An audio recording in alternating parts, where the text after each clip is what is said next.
เอาท้ายเลยเอาจะนี่แหละ สบายดีพี่น้องยินดีต้อนรับเข้าสู่ช่องบ่าวล้าวันนอกวันนี้เรา3 คนจะพามาหาปูหาปลาแบบวิถีบ้านนอกเนาะว่าจะเป็นอะไร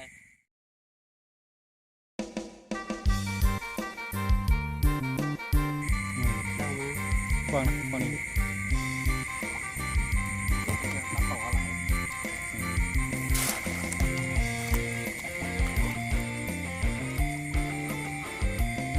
สูไปซากบ่อ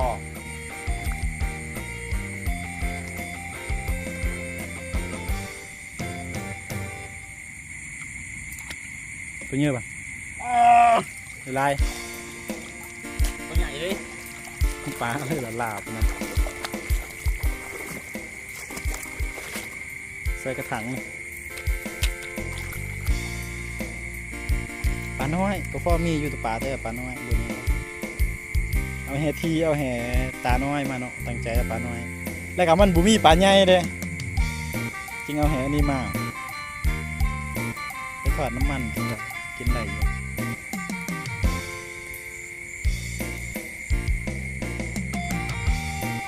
เนื่องกระไรอยู่วะเนื่องตัวหัวน่ะไหนวะ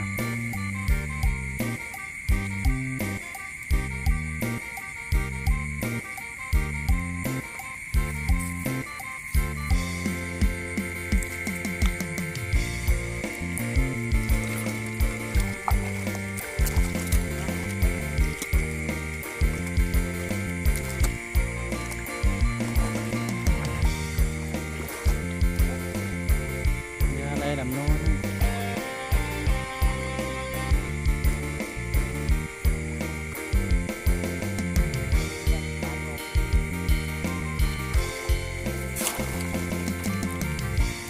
ตะกบบ่ะอ๋อตัวเนี้ย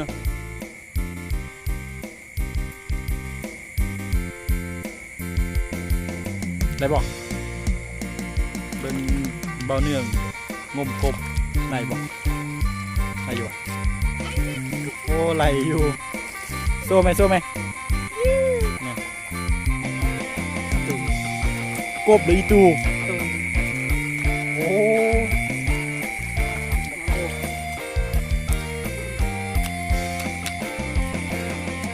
ตอนหลายๆนี่ก็ต้องถ่ายตัวนี้เลยตอนหลายถ่าย เอาไปเส้นนั้นในหนึ่งเส้นรถ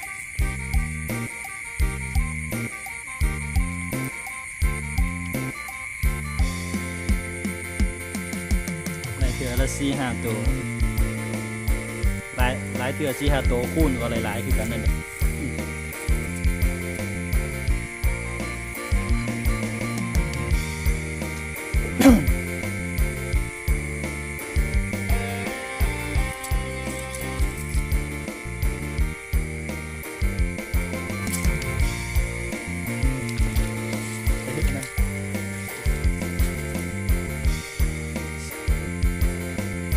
ขั้นเป็นเขาลงทั้งเตอร์นั่น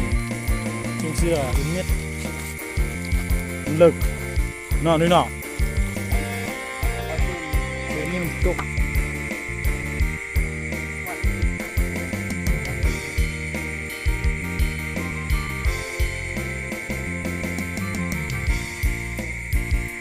งูเบื้องดีนะเหมือนงู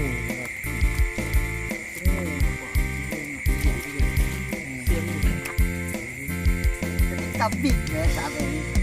กับนี่กับเองกับว่า กับเลย คือ กับปันเดอร์ของตัวเนาะงอกลงเลย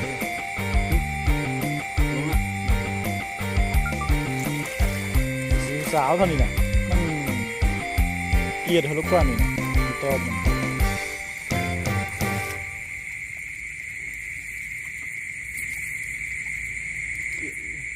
ช่วยเลย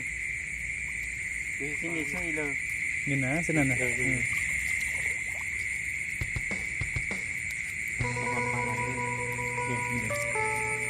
เงี้ยวะปลาไหลกัดเกิบเนี่ยก็ตื้อลูกผู้ป้าคนกันป้าอยู่อุ่นเนี่ย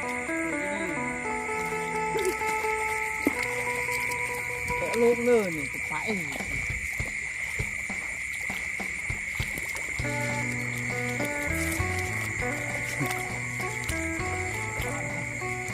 พูดขึ้นทั้งบกมันไม่สิลากขึ้นทั้งบก เล็กกี่เว้นเลย ไม่ได้ไก่บ้านไก่บ่ยังโน้นอยู่ตรงนั้นที่นี่มันล้างรถอ่ะ เวลาแล้วเนาะ ไปถ่ายวิดีโอ ถ่ายวิดีโอนะ ได้แล้วนะ มองกันแต่จมูกบาด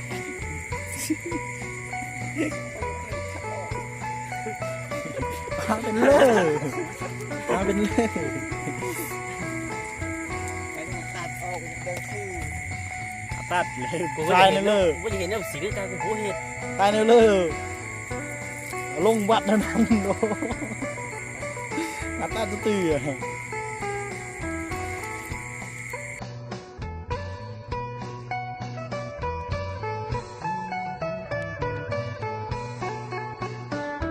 จะลองเห็ดลอง ฉันลงยืนไปของเสาลงจันวันไส้ย่างยาย เอ้าเท่าเฮียนเขาเอาเวียกเราสมองเป็นเทเลอร์สิ ไปวิ่งกันเล่ เวียกนี่เขาย้ายตำแหน่งละ โอ้ยเราจะไปลงผักเศร้าผู้สิงปลานี่หลายสิ เวียกเขาลงเธอมาตอนเช้าสิบ่ะเนี่ย กันยักยาวเฮียยักย้ายพาเฮียนกันเลย เราจะเห็ดเบี้ยอัน ยิ นี้ งกันเล่งแบบนี้นะ เวียกกันแรงเขาจะเธอย้ายตำแหน่งบ่เวียกหนาเราก็เบื่อย้ายก็ให้กันมาเป็นเขาเฮียนกับเขาเรียนพนักงานออกเนาะงานออกกันเล่งออกกันขึ้น นี่หามีผลกอง โอ้ต้องเจอเนี่ย นี่ลูกมีเลย อันนี้นะนี่นะ ครับลูก เรื่องอะไรเต็มคู่เลยจะหวายหนึ่งเท่านั้นนี่นะความที่นี่นะหวายจะซื้อเหมือนมันครับ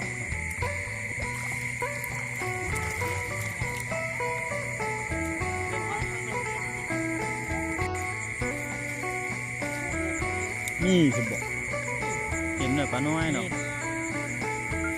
กวางบอกกวางวัดโดนนะของทั้งงานเลยสีของทั้งงานคักกว่านี่แถวนี้นี่ มีคนป่านี่นะ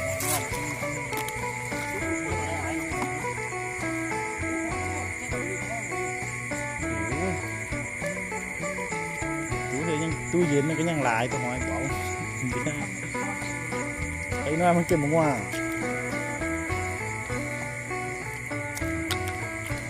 ปล่อยเปิดเนาะ จังหวะเพื่อนมันเป็นกินก่อนคือน้ำโปเนาะเที่ยวเช้ากินอยู่เต้งมันนั่นอันนี้เป็นกินแต่ อันนี้เป็นชิ้น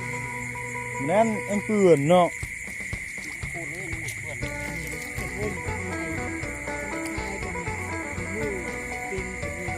เหลือละลาบนั่นมาก ป่านี่ แต่ปลาเยอะป่ะ เก็บตัวปลา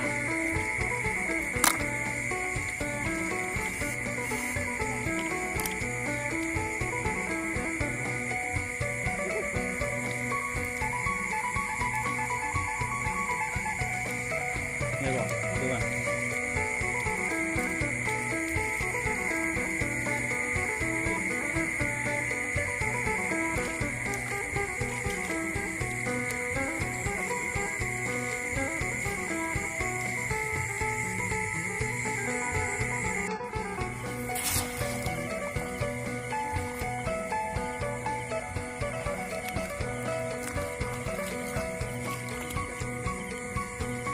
นี่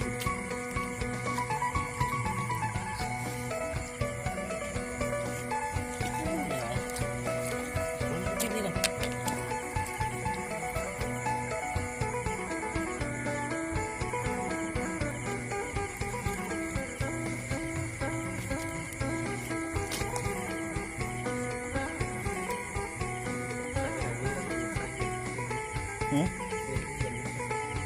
กินถึงจะเย็นน่ะกินดิเลยนะจะปลาไปเยี่ยมด้วยเนี่ยอยู่นี่บางนี่บางเขาวัดเฉย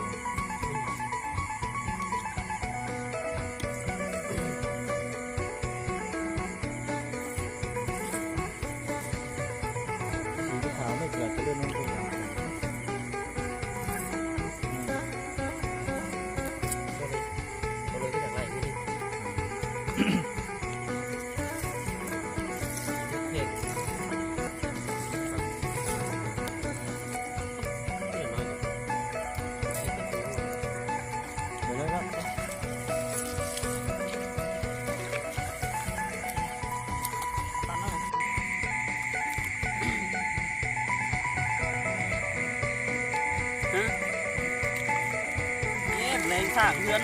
สร้างน้ำคลองคันนี้เรือนในตู้น่ะบอกว่า มันน่าเฮ็ดเวียกว่า นี่เป็นสื่อน้ำเรียนนี่ เอาเจ้ก็ว่าเมื่อเลี้ยงเป็ดเลี้ยงไก่นั่นน่ะ ว่าแล้วว่าเรารถออกแล้วรักเงินไหลไม่เห็นธุรกิจยังเห็นกับไม่เห็นอีกเงินเลย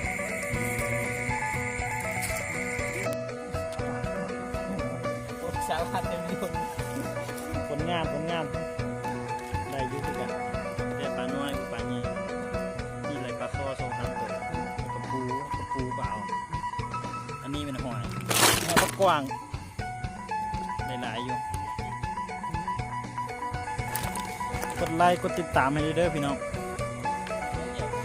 ได้อยู่ไปเฮ็ดจืนมันกินน้ำมันทอด